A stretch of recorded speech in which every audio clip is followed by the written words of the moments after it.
Hi everyone, I'm coming back to my channel again with my partner Davis today. We will be discussing one of these topic called KLCC Airbnb investment still profitable or not. So in today's video, our objective is actually to let all the investors have a better understanding what's actually happened in KL City Center property like KLCC and Bukit Bintang, and how do they actually perform in the current existing building. So we are bringing to you two of these buildings called Scarletz Suites in KLCC and Ceylonz Suites in Bukit Bintang. So Davis, I would like to ask you, how much is this Ceylonz Suite cost in many years ago when they first launched, and what are the ROI that when we talk about ROI, it means rental return. So what are the rental return that the owners are currently generating? For this Ceylonz, I think for the past 6 years, and then the property that they invested last time was studio or dual key. Studio last time the price was starting from 500,000, and then for the dual key, of course, it starts from 1 million. Okay. So today, the investor is actually getting about 3,000 to 3,500 per month for a studio unit. Alright. And then for the dual key, eventually you just times 2 lah, about 6,500 to 7,000. So this is the ROI they are generating right now, and is actually managing by a very professional operator. I see. How about one of the project in KLCC Scarletz?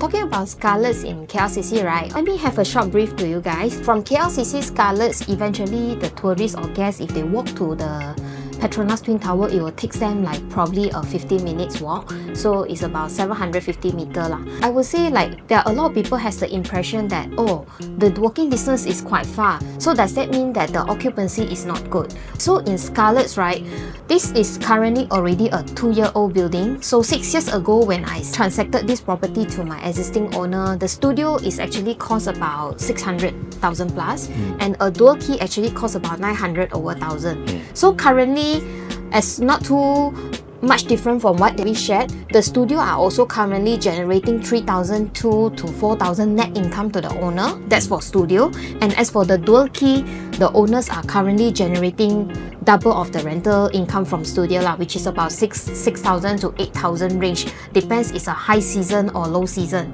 Okay, as you guys know, talking about the traveling season, there's also always high and low season. But in Scarletz and Ceylonz, I believe from all the data that we have, right, we can foresee that there's a minimum of 80% occupancy in both of these buildings.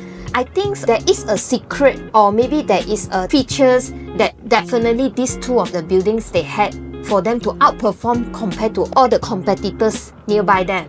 So maybe you can share with us, Davis? Yeah, of course. I think we separated into two things. One is internal value and also the external value. Oh, that's great. Okay. Yeah, so in terms of external value, as in the whole building design is very unique. And then they also having a very outstanding facilities such as sky pool, sky gym, and also 3 level of facility on the rooftop. So the view wise will be amazing because it's like totally unblocked view. So I think in terms of external, it's about the design, facilities, and also the views.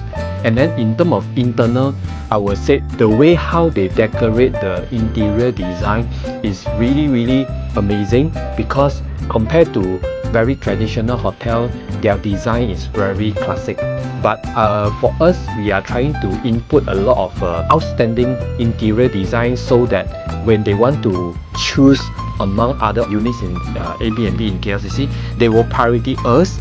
And not only that, last time they invested at 500,000. So the entry level of the investment is very low. That is why the price per night we are renting out, can you imagine, is about 40 to 50 USD dollar. Yeah. So the price is very affordable, and we are providing a 5-star facilities. How about Scarletz that you are mentioning? Is it having the same thing that we are in Ceylonz? As for Scarletz, I think I did agree with what David shared earlier. So they also have like 3 level of sky facilities. And I think this sky facilities is just not about the uniqueness. It's all about the tourists and guests, right?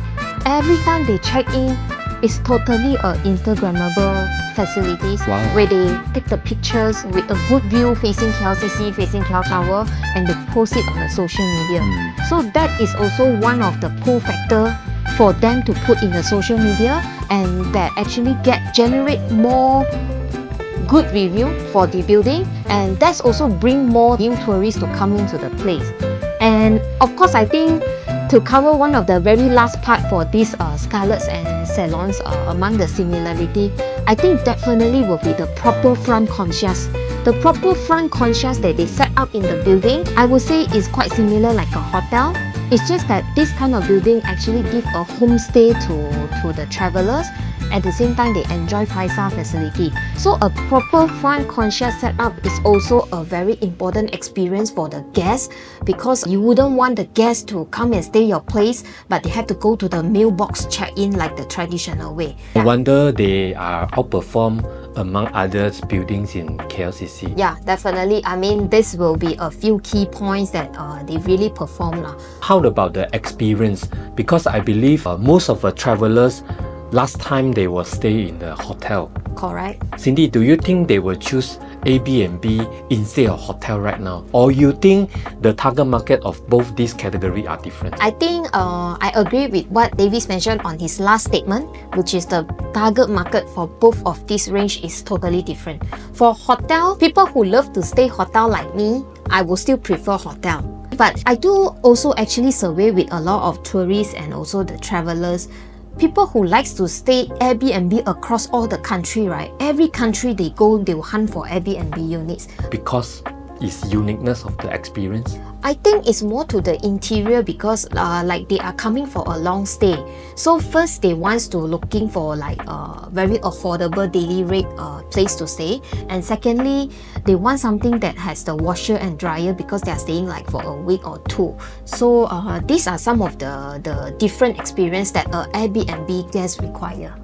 Yeah. Wow. So it comes to the end of my video. Yeah. So if you actually currently looking for property options in KL City Centre, especially for Airbnb investment purposes, I do encourage you to watch back some of my past video.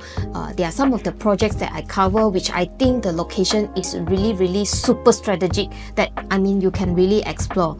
So I'll catch you up on my next video. See you. Bye. Bye.